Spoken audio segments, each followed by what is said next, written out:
Did you grow into the man you imagined as a young kid or as a young boy? To be honest with you, I don't really recall having a sense of what I wanted to become. Did you have a sense of what you didn't want to become? Not from the time that I was a kid, but ever since. So when I was in college, I met this woman, and while we were going out, she was being abused by her grandfather. And it was really, really tough because while she could decide to do something about it, which eventually she did, but not, I mean, that happened after a long, many years of continued abuse. I was feeling it indirectly, and so there was even less that I could do. Right. Like there's nothing for me to push against. Yeah. I was just experiencing this with him, and the way she was completely disempowered, and it didn't feel like it was my place to force anything. Like it was really something that she had to do on her own, and with my support as much as I could. Yeah. But it wasn't for me to decide. And she made me promise, don't tell my parent, don't tell my mom. Her dad had just died, and that was his dad. And so I during that relationship, I felt like there's nothing I could do. And the intensity of what was going on for her eventually sort of like eroded me, up to a point where one morning I woke up and everything just looked emotionally. If I was in a dark place, and I called her and I said, I can't do this anymore. Yeah. And that was the only thing I could do. And obviously of course that was devastating for her. It's devastating for me. That was after 3 years. All of this to say that from that point on, I realized that there are men who are doing heavy damage, either to one person or many people. Right. And I realized that there might be inside of me some part that could do the same damage. Right. And I got really scared, and I started getting scared of what any man could become. Right. And that was the beginning of my journey through misandry, essentially, through hating men and hating myself for what I could become, for the monster that I might be if pushed just in the right way, or what I might become. And it's interesting because later on, I read about the concept of the aware warrior, the warrior who is conscious of their potential evil and choose through purpose and through integrity to not go there. Yeah. But to have the capacity to go there when it's needed. Yeah. But it's very difficult because you have to acknowledge that it's there. You have to acknowledge that you could hurt someone, and you have to acknowledge that you've done the work to not go there, rather than just push it away and lock it away until it comes out sideways. Yes.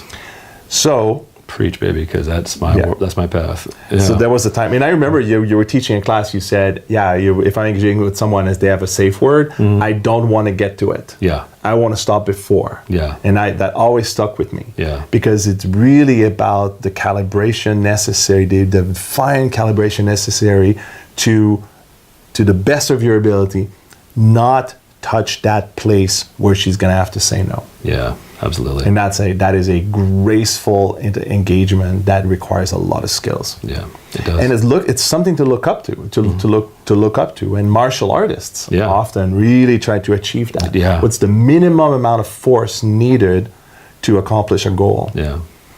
Abso-freaking-lutely. So to answer your question, what I didn't want to be is a monster. Yeah. But for the longest time, it actually impacted my relationship with men because I felt like they could become a monster. So whenever I saw a man sort of not really in full integrity, I would think, oh, this man's evil, or this man is going to hurt someone. Yeah. And as a result, I actually failed to look at myself. I just kept on trying to push away that part up until there was a few moments in my life where I did harm another man as a result of me trying to rescue a woman. Yes, hero mode. And so from the Cartman drama triangle, I became the rescuer. Yeah. Because I saw the perpetrator in him. Yeah. And I didn't want I didn't want her to be a victim. Yeah. Or I thought maybe she was already. And so as a result, I became the perpetrator. Yeah. I hurt him. You hurt him. Yep. And that was a massive moment of humility for me, is the realization I really could hurt someone, and I had done it. Yep. And that really woke me up. This leads to the next question, which is, did you always trust men? No. Yeah. No, Yeah. of course not. I Yeah. mean, when I was a kid, when I was younger, I was in junior school because I was a nerd and I liked science. I was bullied, not a huge amount, but enough for me to just want to hang out with my one or two best friends. Right. I wasn't really good at sports. I wasn't very strong. I was very, very thin and very and wiry. Yeah. And so I didn't really have it physically in me to really stand up to the bigger guys, Right. The bigger boys. And then in high school, I continued doing the same thing. Yeah. I was playing Dungeons and Dragons and doing more and go to science fairs and programming and so all the things that now are like really hot stuff. Yeah. At the time, it's very nerdy stuff. Very nice stuff, and not appreciated in the world at the time. Yeah, and so I didn't have a lot of men, a lot of boys, a lot of young men as my friends. I only had a few, and we had good relationships, and I trusted them. Yeah. But I never trusted men as a gender. Yeah. And then, of course, this thing happened in college, and that made me not trust men for a good 10 years. Yeah. Up until a moment where I did the Arte experience. Yeah. And I got, at some point during my Arte experience, which basically it's circling. Yep. Right? They don't know what that means. They don't know what circling is. I'll let you sell it. Oh God, circling. So imagine one person is in front, and there's a kind of a circle, kind of starting from that person, and these people are reflecting back what's arising in them emotionally as they interact with this person. This person would start telling a story, and they would say, and if somebody in a circle would say, "Wow, I'm feeling, I'm listening to you, I'm feeling sad." And I'm feeling like I'm seeing you laugh, and I'm actually feeling angry. And so it's not you're putting it on the person, but you're just kind of dialing into your own emotional body and seeing what this body is capturing from the field. Because often through mirror neurons, I believe that's the way it works. The word, yep. Is that we catch things both somatically and emotionally, even though we don't. There's nothing about a story that's telling us. Like we capture these micro movements and these micro expressions that telegraph to us what's going on, and it all happens below the conscious level. Right. And so circling is basically reflecting back what you perceive or what you're experiencing as a form of perception to the person, and sometimes reflecting back, saying, "Hey, I feel sad. How do you feel?" Yeah.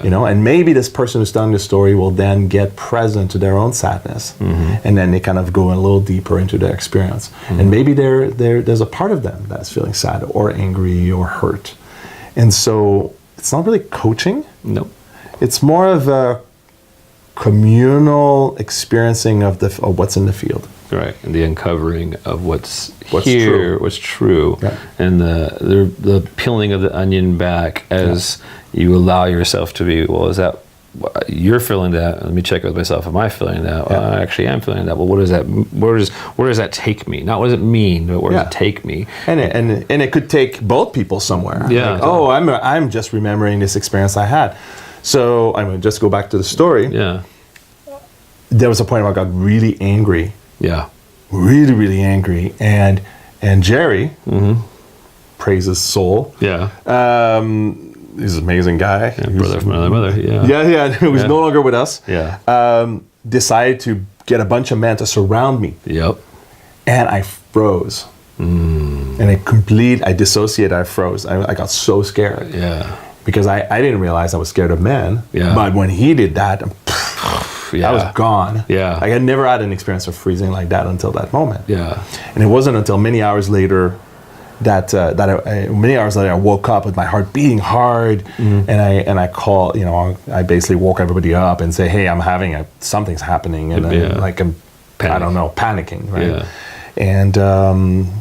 And then Jerry eventually came over, and he spoke to my inner child, and he said, "I'm so sorry. I really didn't realize this was going to scare you." Yeah. And in that moment, my whole nervous system relaxed. Yeah.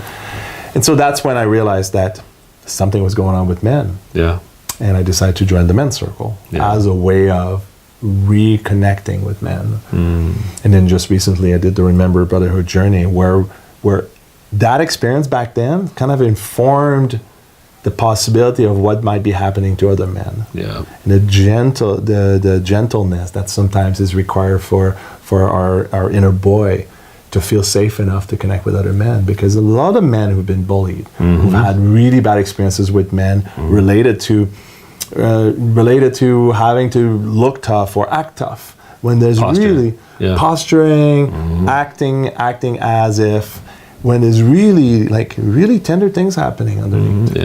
Yeah. And what we found is that the man really welcomed that and really related to that. And we did some harder things. Yeah. But too many men's circle I see go for the Yeah. and I'm like, yeah, I can do that. Yeah. But I really want to connect with the gentle boy that really needs some safety and really needs a little invitation. Yeah. And all the scripts of masculinity say, no, you don't need that. Did you have, coming up, an I'm a man moment? Yeah, I did. It's probably the only one I can remember. No, that's not true. I had two. Okay, let's hear 'em. One was the first time after I had sex with a woman. Yep. I wasn't, it's like the next morning I'm at work. I was working at a fast food restaurant, and I remember being at work and being like, wow, I'm a man now. Yeah. It was so wild. Even and that sexual experience was like, it was a blind date. I was not attracted to the woman, like in the least. Yeah. But I was kind of stuck with her, and it was, I guess it was consensual, but at the same time I was like, I guess I'm gonna do it because I'm in bed with her, and I really want to not be a virgin anymore.